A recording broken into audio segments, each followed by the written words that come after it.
Estamos no segundo bloco do Alerj Debate falando sobre a renegociação das dívidas dos estados com a União. No bloco anterior, os senhores estavam falando um pouquinho sobre a Lei de Responsabilidade Fiscal. E aí eu vou perguntar qual a opinião dos senhores a respeito dessa lei que limita os gastos. Porque tem uma corrente que diz, poxa, os estados ficam amarrados.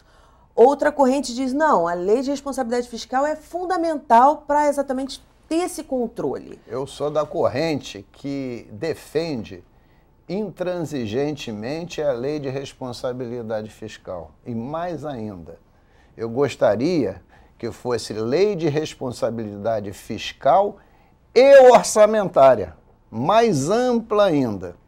Porque o que acontece hoje? A União não tem lei de responsabilidade fiscal para ela, tem para os estados e para os municípios. Porque a União tem uma desvinculação dos recursos da União no seu orçamento. Ela pega o seu orçamento, tira 20%, manda os militares, quer dizer, imperialmente, fora do orçamento e faz dele o que quiser. Ora, então não tem lei de responsabilidade fiscal para eles. E nos estados e municípios brasileiros, os governadores e prefeitos, na sua imensa maioria, também podem remanejar, não desvincular, remanejar 20% a 30% dos seus orçamentos como quiserem bem entenderem. Então não tem responsabilidade orçamentária. Eu acho que nós temos que ter um avanço. A Lei de Responsabilidade Fiscal também tem que ser orçamentária. E aí, valendo também para a União. Acabando com essa famosa DRU. Bem, eu posso falar um pouquinho da Lei 101, né, de 2000, porque essa Lei de Responsabilidade Fiscal ela vigorou a partir de maio de 2000 e grande parte dela entrou em vigor a partir de 1º de janeiro de 2001. E eu fui administrador público a partir de 2001. Então essa lei veio amarrar o percentual de pessoal, ela vem também obrigar os prefeitos que contratam, né, a partir do 3º trimestre do ano da eleição, que tenha disponibilidade de caixa para fazer frente àquelas despesas contratadas. Então, ela vem amarra a responsabilidade do administrador público, porque ele não pode contrair dívida no último ano para remeter essa dívida para o outro administrador pagar. Então, por hipótese, agora em 2012 nós temos eleições municipais. Então, um prefeito não pode, janeiro, fevereiro e março, contrair dívida nesse período para deixar para o próximo ano, para o próximo administrador público pagar. Uma coisa que acontecia muito. Muito. E também da famosa descontinuidade da administração, que um prefeito fazia uma obra pela metade e o outro não terminava. Então, essa lei também vem amarrar. Então, como disse o deputado Luiz, é uma lei excepcional. Agora, ela vale para o Estado e para os municípios. Na verdade, esse percentual de remanejamento são as câmaras municipais e a própria Assembleia Legislativa que permite que o Executivo possa remanejar um percentual elevado do orçamento, mas sempre levando em consideração também os percentuais constitucionais. No caso dos municípios, 15% para a saúde e 25% para a educação. Eu diria mais, Luiz, a lei é boa e nós teríamos que ter também uma lei de responsabilidade social, amarrar metas dos governos, quer seja dos estados, municípios e também da União.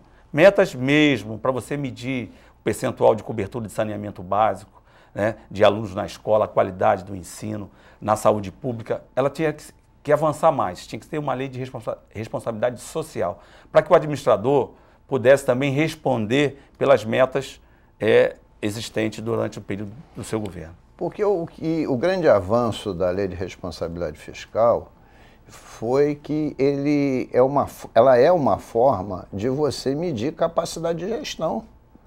E aqueles que não têm capacidade de gestão têm suas contas reprovadas se não atingir aqueles percentuais ou se fizer coisas contrariando a Lei de Responsabilidade Fiscal e ficam inelegíveis.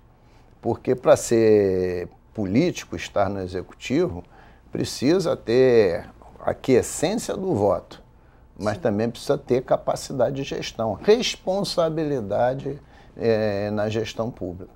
Tanto é que outros países têm querido implantar esse modelo aqui do Brasil da Lei de Responsabilidade Fiscal.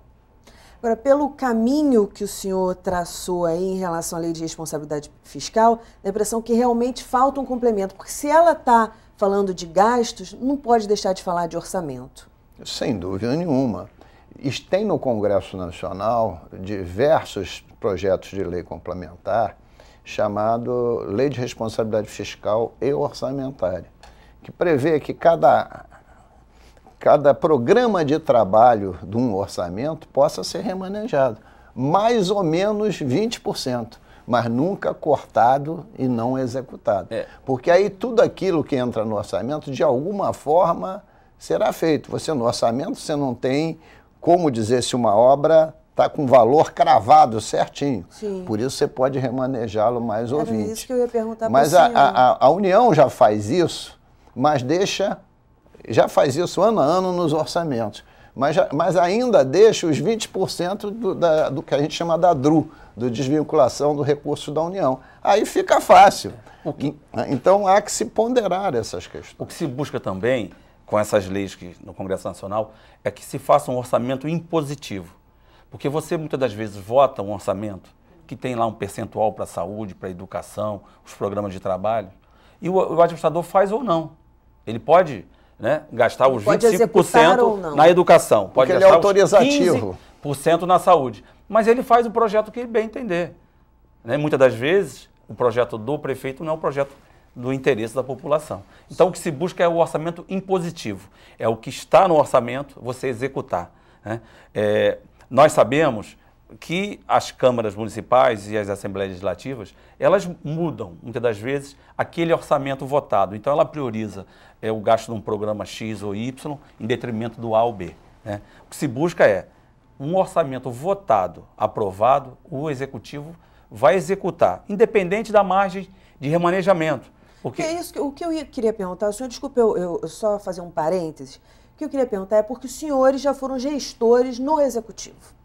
E aí, não é importante ter uma margem realmente de remanejamento para uma situação emergencial, enfim? Mas isso já é, o próprio orçamento já prevê, a verba de contingência. Contingência é para isso. Você tem um percentual de verba de contingência, que o administrador, a partir do dia 1º também de janeiro, quando entra em vigor o orçamento, ele pode, por decreto, zerar a verba de contingência. Mas o mais importante é o executivo, né, é o administrador executar o que está determinado no orçamento, sim, que nós chamamos de orçamento impositivo. O que nós estamos querendo é que realmente essa seja uma discussão nacional, para que resgate a autoridade do poder legislativo, sem, contudo, inviabilizar a capacidade de investimento e da realização do orçamento por parte do Poder Executivo. E que os dois poderes possam realmente ser valorizados. Hoje, como é que se diz, do seu ponto de vista popular, que o governador ou o prefeito é o dono da caneta e o Poder Legislativo se subordina por essa questão da capacidade de remanejamento quase ilimitada dos orçamentos. Se você tira 40% de despesa de pessoal, 15% para a saúde, 55%, 25% para a educação, deu 70%. Você já tem 70% do orçamento vinculado. Aqui você ainda tem o 5% da questão ambiental, já está com mais ou menos 75%. Então você sobrou 25% para custeio e investimento.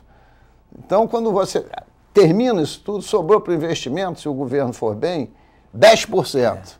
10% aqui de um orçamento de 60 bilhões é 6 bi. Se ele pode remanejar 20, ele pode remanejar 12, 20% disso, 12 bi. Se ele pode remanejar 12, ele só tem 6 para investimento, ele pode jogar aquele investimento fora e fazer tudo de novo, diferente daqui. Entendi. Agora, o Fundo de Participação dos Estados também é uma discussão bastante calorosa e que tem a ver com essa outra discussão de renegociação das dívidas. Não, eu acho que a renegociação da dívida é uma discussão até mais fácil. A do fundo é dificílima, porque o fundo, como está previsto, beneficia profundamente os estados do Norte e do Nordeste, que têm maioria do Congresso Nacional. E traz graves prejuízos, principalmente os estados do Sul e Sudeste.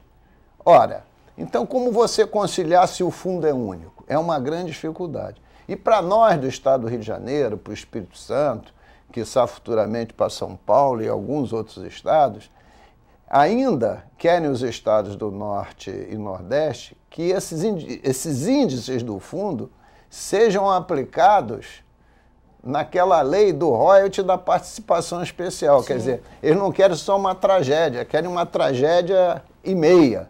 Né? Então, e o Supremo Tribunal Federal já disse que, como está esses índices hoje, é inconstitucional, que o Congresso Nacional tem até 31 de dezembro desse ano para modificar a fórmula de distribuição do Fundo de Participação dos Estados, que vem do IPI, do Imposto sobre Produtos Industriais, e do Imposto de Renda.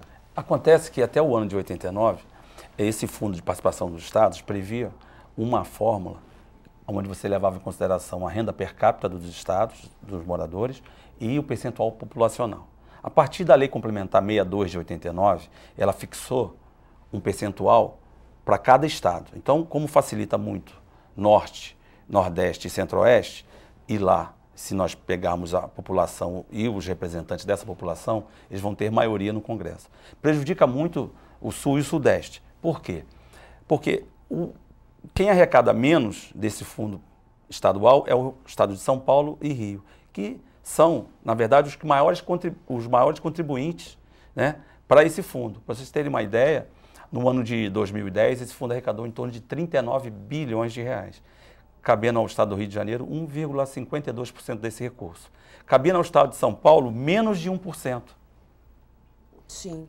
Essas bases... Porque os índices são inversamente proporcionais à arrecadação. Quem arrecada mais recebe menos de volta. Então, sim, São Paulo, que é o campeão de arrecadação, é aquele que tem a menor participação nesse fundo. E pior, eles querem usar, né, a fórmula desse fundo para redistribuir os royalties. O Supremo Tribunal, já em fevereiro, disse que essa lei é inconstitucional. Então, tem um prazo até 31 de dezembro de 2012 para buscar uma nova fórmula. Uma nova ponderação. Uma nova fórmula para distribuir esses recursos do Fundo de Participação, que é 21,5% toda a arrecadação do Imposto de Renda e também do IPI.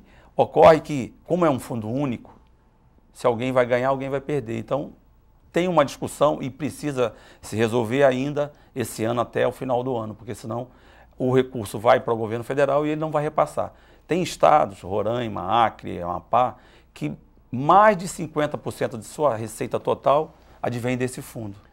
Quando para o estado do Rio de Janeiro e São Paulo esse recurso é mínimo, né? Então, esse fundo foi pensado para que pudesse ter uma melhor distribuição de renda no país e para que as áreas, né, mais distantes e menos desenvolvidas, menos desenvolvidas, que têm potencial muito menor de arrecadação, pudesse se desenvolver. Só que hoje esse fundo ele é perverso para quem contribui mais.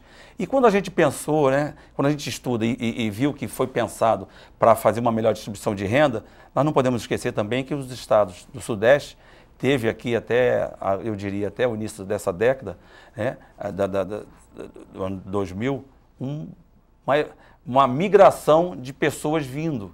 Então nós criamos também bolsões, em São Paulo, Rio, nos estados mais envolvidos também, de pobreza. E a gente precisa também equacionar esses bolsões. Né? Então esse fundo foi pensado para isso, né, para redividir o recurso a nível nacional, quem pode contribuir mais para o fundo, contribui. Mas hoje ele é perverso. Além dos estados que mais contribuem não arrecadarem quase que nada, os estados que recebem esse fundo de participação querem agora discutir nessa mesma fórmula a divisão dos royalties. Deputado, para encerrar, que eu sei que o senhor quer falar. Para encerrar, é só dizer o seguinte. Também no Fundo de Participação dos Estados, as condições macroeconômicas se alteraram muito. São Paulo, Rio de Janeiro, tem bolsões de misérias fortíssimos, com milhares de pessoas sem habitação, sem saneamento, etc. Né? Então, esse desequilíbrio social precisa de reforço na arrecadação. Então, como essas condições macroeconômicas e sociais mudaram, é necessário também mudar esses percentuais de distribuição dos recursos. Adequar esse princípio da solidariedade, que é da Constituição de 88, que tinha um raio-x de distribuição populacional bem diferente de hoje. Exatamente. Muitíssimo obrigada pelos esclarecimentos, sucesso na luta. O nosso programa está terminando. Se você quiser ver novamente, basta acessar o site www.tvalerj.tv. Até a próxima. TV Alerj, o canal do Povo Fluminense.